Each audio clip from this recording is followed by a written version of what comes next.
Hello everyone, welcome to Tea and Banter with me. It's Mary Elizabeth. I am back after a little small mini vacation. That wasn't really a vacation at all. It was really trying to reorganize my small space yet again to try to make it user-friendly for myself as well as a little neat and organized. Still not exactly how I wanted it, but it is way better than what it was. When you have a lot of things you like I do, because my brain has to keep moving on and doing things and never fully completing things, whatever. But I also like everything in my space. I want to be able to see it, but still have it organized and neat. And some people would still find that messy if you can see it. What is her name? The Clutterbug YouTube channel. She has names for people's personality in terms of organizing and things like that. And you get categorized into a bug category. So basically, I'm a bumblebee. I like things neat, but I like to see all my stuff. So, video games, board games, journaling, reading, genealogy, those are my jams. And so I like to have all of that stuff in my space and be able to see it, but have it very neat and organized. And unfortunately, I have a very, very small space. So hopefully someday I will have a bigger space and be able to have everything in one space. Right now, I ended up moving my games into a closet, but that's okay. So that's just a little spiel, but it, again, still much better than the way it was. And also my crochet. So anyway, what I thought this video would be is just a quick little suggestions video for you for the first half of the year, from January till now, of the 5 what I think are the best mysteries I've read since January. They're in no particular order, but they're all very good.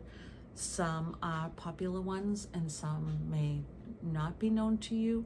The popular ones you may know of but haven't tried, so it's just another person's opinion if you change your mind. So anyway, here we go. So the first one, again, they're no particular order, is Her Majesty the Queen Investigates. And this is by S.J. Bennett. I was leery when I picked this up as to whether I would like this. Now, I am a England lover. That's one of my dreams, to go there, Ireland and Scotland.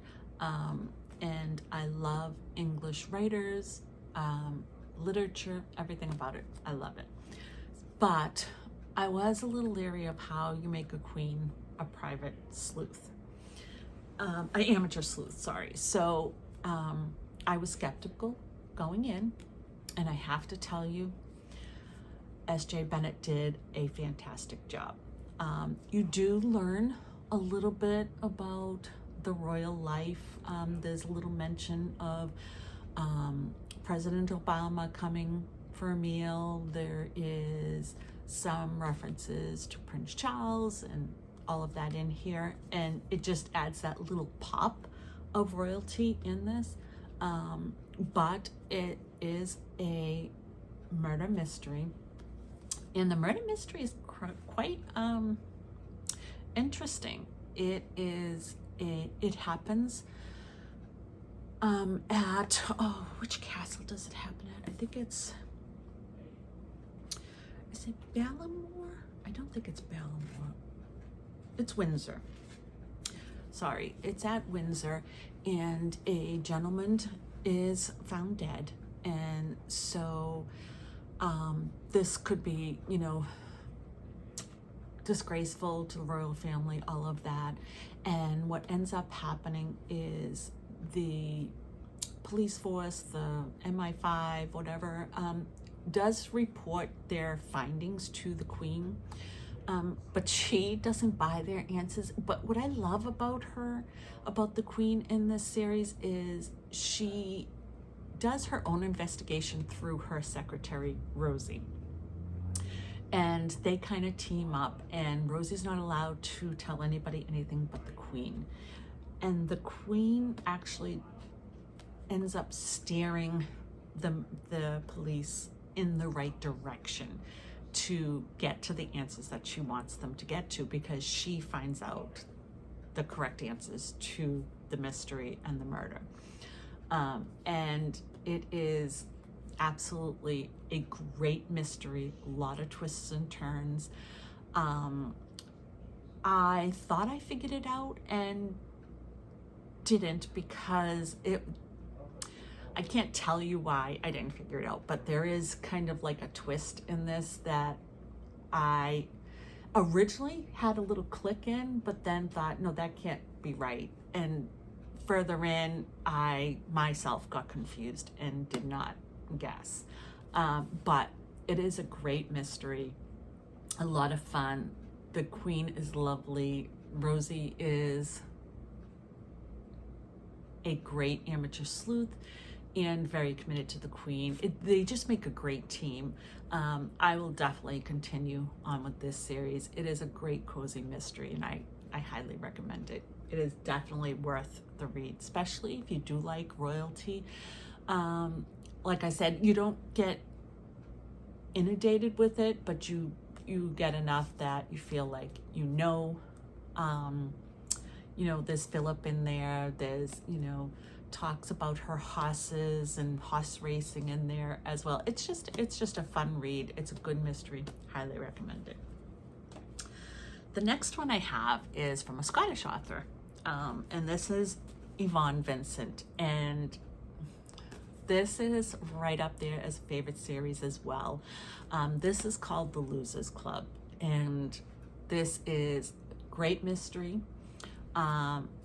It is, I have to read a little bit of the back because I believe I read this back in January. Yeah, I read the first two. I am on the third one now. Sorry, I'm looking at some notes. And so basically,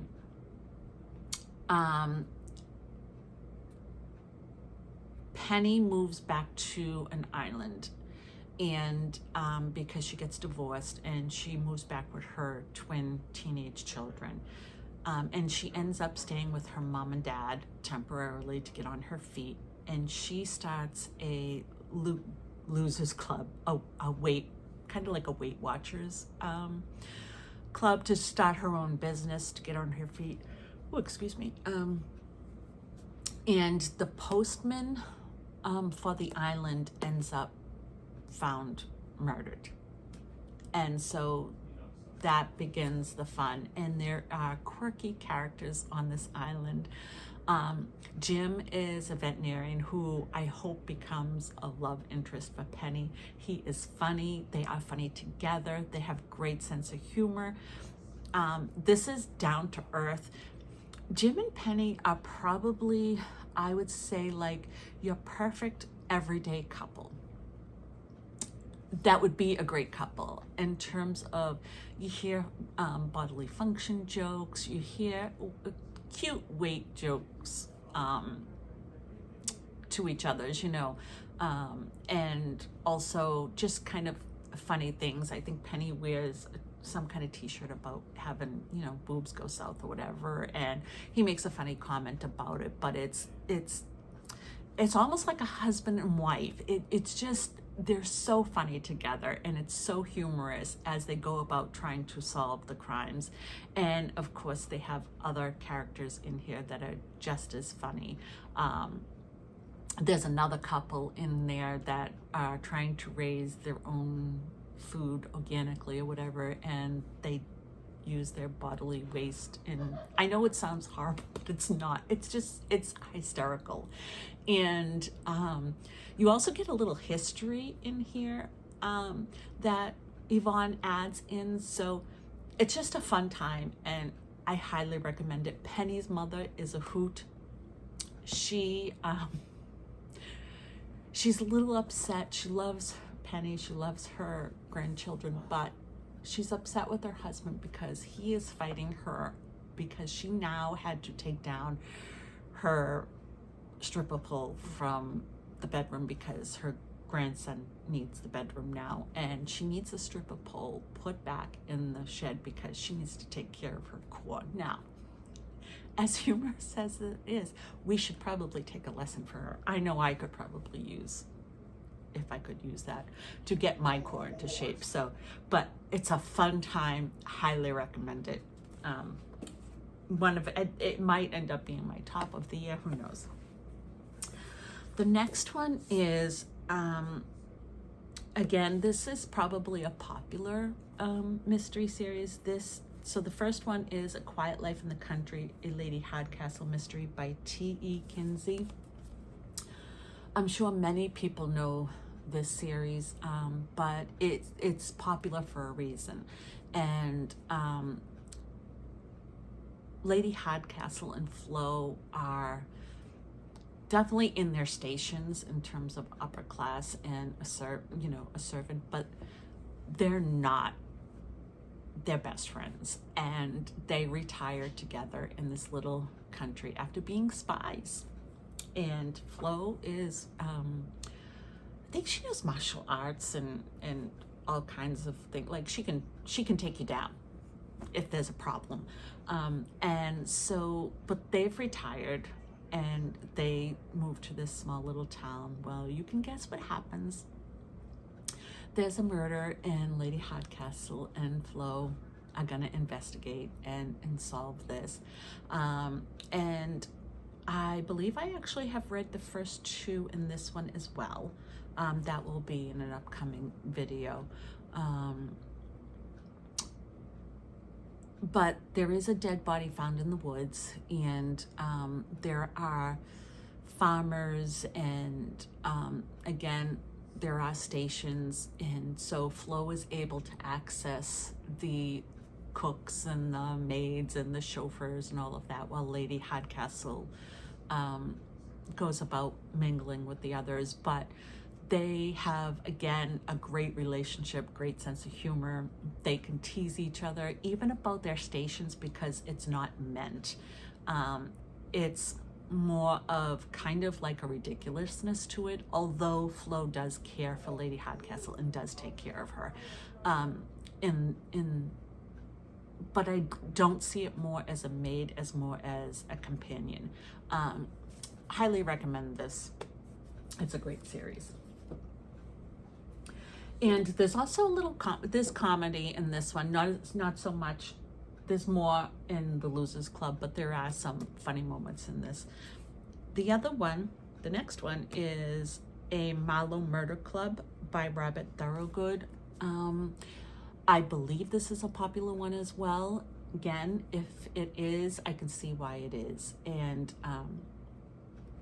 this starts out with the main heroine swimming naked in the Thames, where she hears a murder being committed.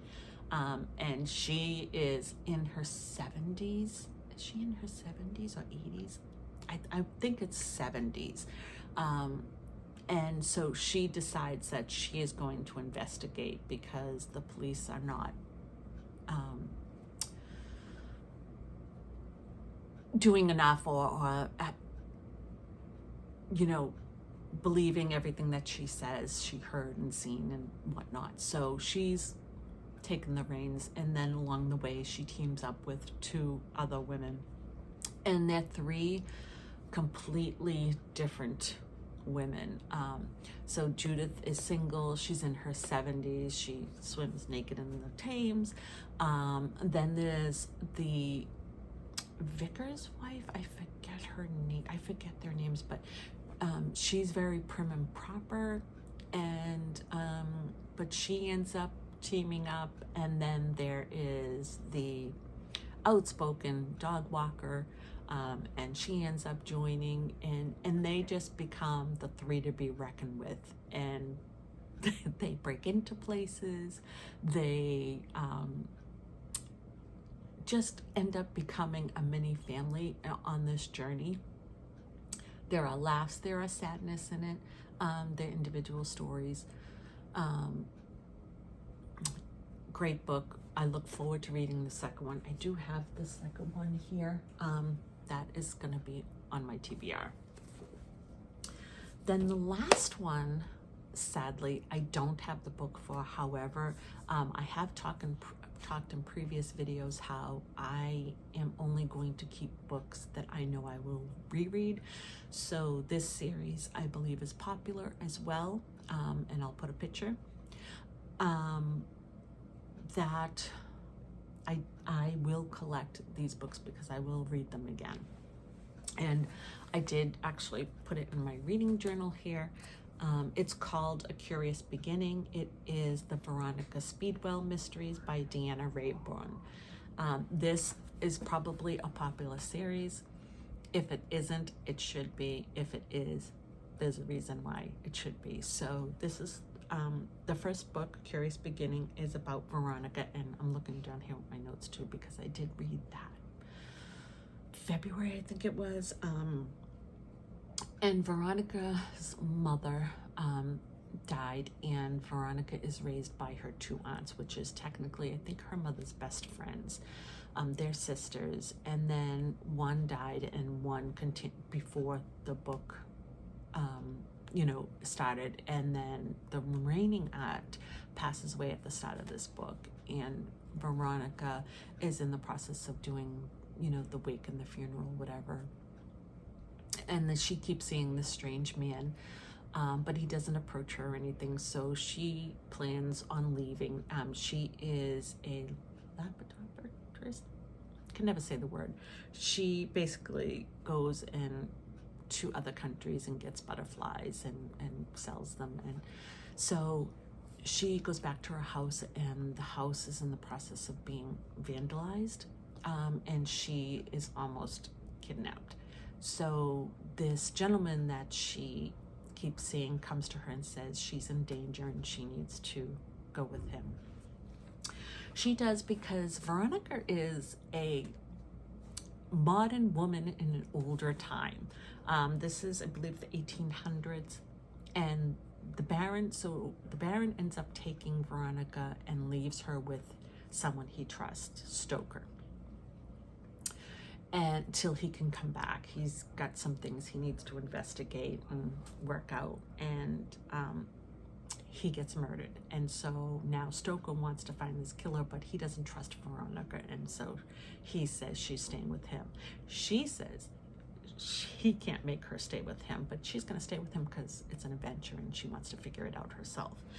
So that's how Veronica and Stoker's partnership begins, and it is a whirlwind mystery. You find out about Veronica's background, Stoker's background, and they again are another perfect couple. They are modern time people in an old fashioned time period, and they make it work. I'm actually in the middle of the fourth book or the fifth book, and they need to become a couple. They need to be together, and they're driving me crazy, but they are the best team, and they're really good mysteries. I highly recommend them. So I would go out there and pick any one of these 5 books. I don't think you'll be disappointed. And so that's all I have. I will be doing one on romances in the next couple of days, so look for that if you're interested in that. But till next time, I hope that you're all safe, and I hope you're all loved. Bye.